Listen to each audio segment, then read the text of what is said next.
Students, पुनः welcome. आज का कल आपका 10th का विज्ञान का पेपर है। मैं आपको बता दूं 6 अध्याय तक कल आपको महत्वपूर्ण क्वेश्चन बताए थे।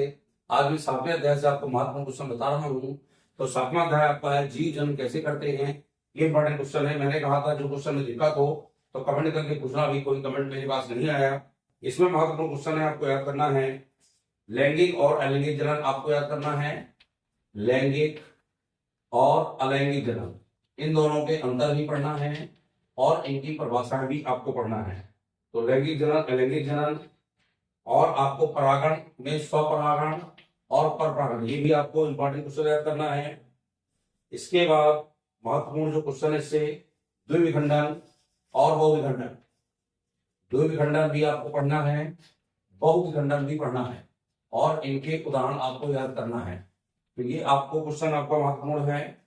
इसके अलावा जनन क्यों आवश्यक है, एक क्वेश्चन आता है जनन, जीवों में जनन क्यों आवश्यक है। ये क्वेश्चन भी आपको तैयार कर लेना है। ये भी इंपॉर्टेंट क्वेश्चन, जनन क्यों आवश्यक है। इस प्रकार से क्वेश्चन आप देखते आइएगा। इसमें आपकी एक महत्वपूर्ण क्वेश्चन आता है पुष्प की अनुदैर्ध्य काट का नामांकित चित्र। पुष्प की अनुदैर्ध्य काट का नामांकित चित्र, ये अच्छे से तैयार कर लीजिएगा। नामांकित चित्र ये आपको इससे अच्छे से तैयार करना है। इसके बाद अमीमा का विखंडन तैयार करना है। अमीमा का चाहे द्विखंडन आ जाए और चाहे बहुविखंडन आ जाए, तो अमीमा का खंडन यानी अमीमा का जनन आपका पूछा जाता है। तो ये आपको इससे क्वेश्चन तैयार करिएगा। अगला क्वेश्चन इसमें है मानव वृषण के कार्य। तो वृषण की जो वर्किंग फंक्शनल है इसके कार्य तैयार कर लेना है कि वृषण के कौन कौन से कार्य हैं, ये आपको याद करना है। इससे अगला जो महत्वपूर्ण क्वेश्चन है लैंगिक, ये बता दिया मैंने, परागण और निषेचन में अंतर, वेरी इंपॉर्टेंट। परागण और निषेचन इन दोनों में क्या अंतर है, ये भी आपको इस पाठ से अच्छे से तैयार कर लेना है। ये मैंने बता दिया स्वपरागण और परपरागण बता दिया है, इसमें भी अंतर आपको याद करना है। तो क्वेश्चन परीक्षा में एक नंबर भी आ सकते हैं और जो लॉन्ग क्वेश्चन आएगा तो इसमें अंतर भी पूछ सकता है।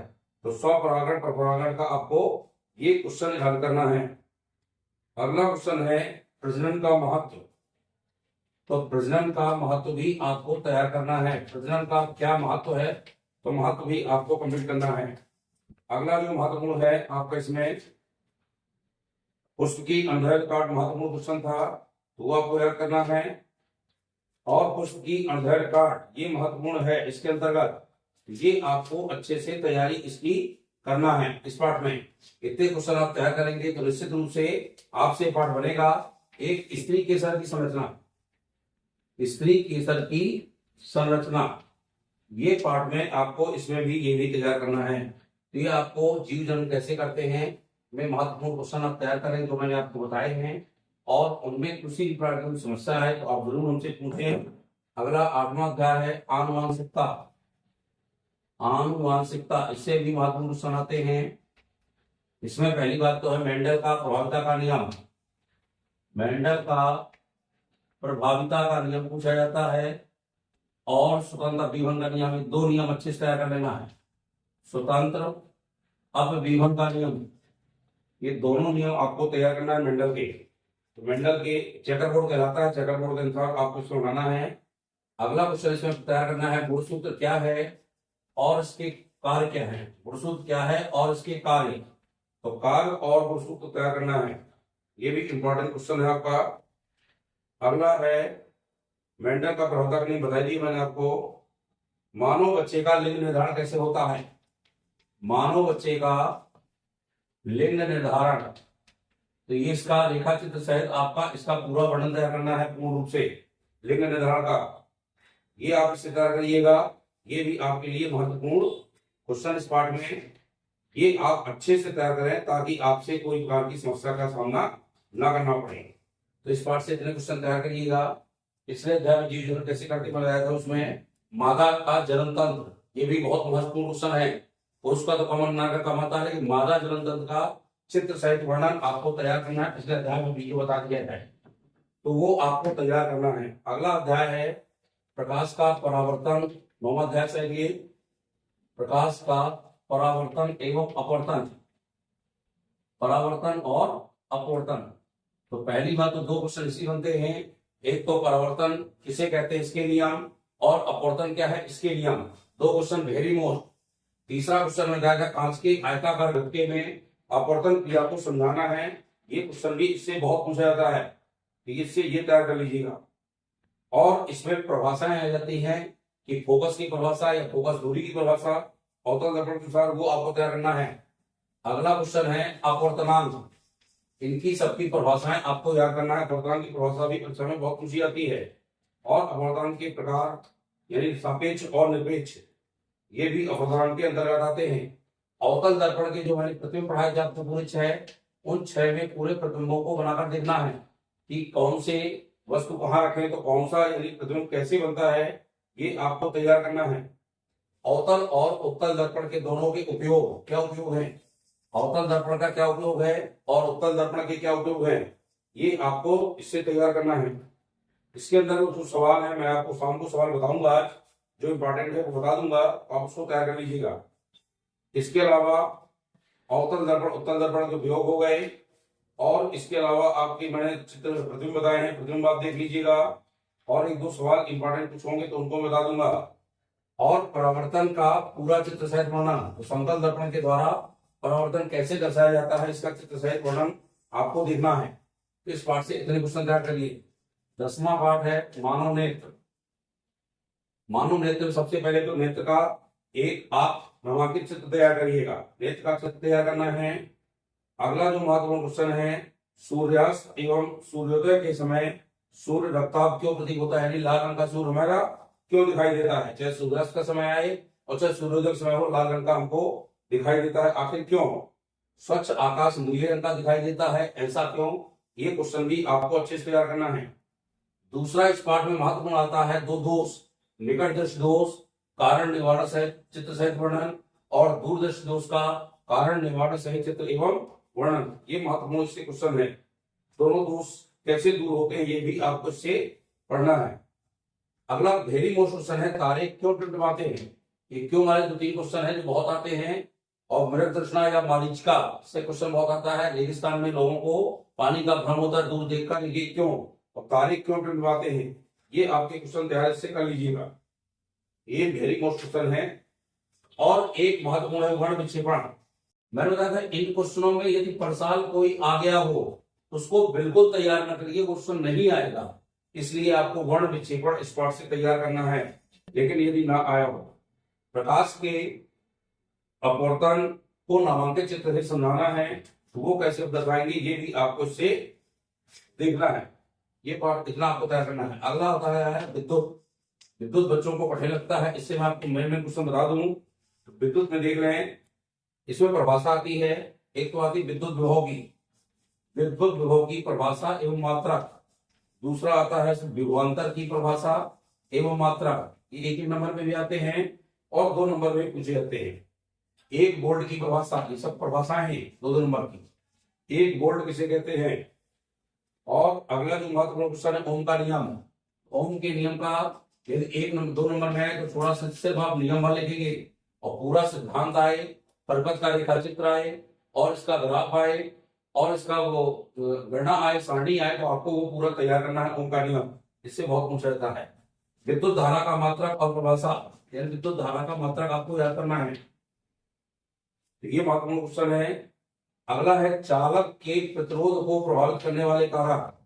चालक के प्रतिरोध को प्रभावित करने वाले इसके कारक कौन कौन है, वो आप इससे अच्छे से देख लीजिएगा। विद्युत शक्ति की परिभाषा और मात्रक, विद्युत शक्ति की परिभाषा और उसका मात्रक क्या है, ये आप अच्छे से तैयार करिएगा। विद्युत परिपथ का रेखा चित्र, यानी कोई एक आरेख दे दिया जाए, हमारे घरेलू परिपथ क्या होता है, घर में कैसे तार जुड़ते हैं, तो घरेलू परिपथ का नामांकित चित्र आता है, वो इससे देख लीजिएगा। और इसमें कुछ सवाल आते हैं समांतर श्रेणी क्रम के और श्रेणी क्रम के, समांतर क्रम और श्रेणी क्रम के सवाल आते हैं। मैं 1-2 सवाल आपको शाम को भी बता दूंगा, तो शाम के सवाल बताएंगे तो आपसे बन जाएगा। विद्युत धारा का ऊष्मीय प्रभाव, ये क्वेश्चन भी आपको देखना है। विद्युत धारा का ऊष्मीय प्रभाव, ये क्वेश्चन देख लीजिएगा। हमें विद्युत धारा का प्रयोग करते समय या विद्युत का प्रयोग करते समय किन किन सावधानियों को बहुत ध्यान में रखना चाहिए, ये कैसे होगा, तो इसको भी आपको देखना है। श्रेणी क्रम और समांतर क्रम आप तैयार करना इस पाठ से। और विद्युत बल्ब रेखाएं यानी रेखाएं विद्युत प्रवृत्ता रेखा चित्र बना दिया है। इसके कुछ वो आते हैं संकेत बनाने के लिए। विद्युत बल्ब का संकेत कैसे बनेगा, तार का प्रतिबिंब कैसे बनेगा, वोल्टामीटर संकेत क्या होता, अमीटर संकेत क्या होता है, संकेत भी आपको अच्छे से पढ़ना है। विद्युत पाठ से इतने क्वेश्चन तैयार करेंगे तो निश्चित रूप से आपसे ये पूरे क्वेश्चन बन जाएंगे। और इन क्वेश्चनों में कोई समस्या हो तो कमेंट करके पूछिएगा, शाम को आपको उसका वर्णन उत्तर दूंगा। अगला है विद्युत धारा का चुंबकीय प्रभाव। चुंबकीय प्रभाव अगला अध्याय 12वां। चुंबकीय प्रभाव के कौन कौन से क्वेश्चन है। एक तो चुंबकीय बल रेखाएं अति खींचने के लिए, ये अभी भी है, 11th में भी आ गई है। चुंबकीय बल रेखाओं का सचित्र वर्णन, ये आपको खींचने आना चाहिए, इससे देख लीजिएगा। और इसमें विद्युत चुंबक क्या होता है, विद्युत चुंबक की परिभाषा, फ्यूज वायर, फ्यूज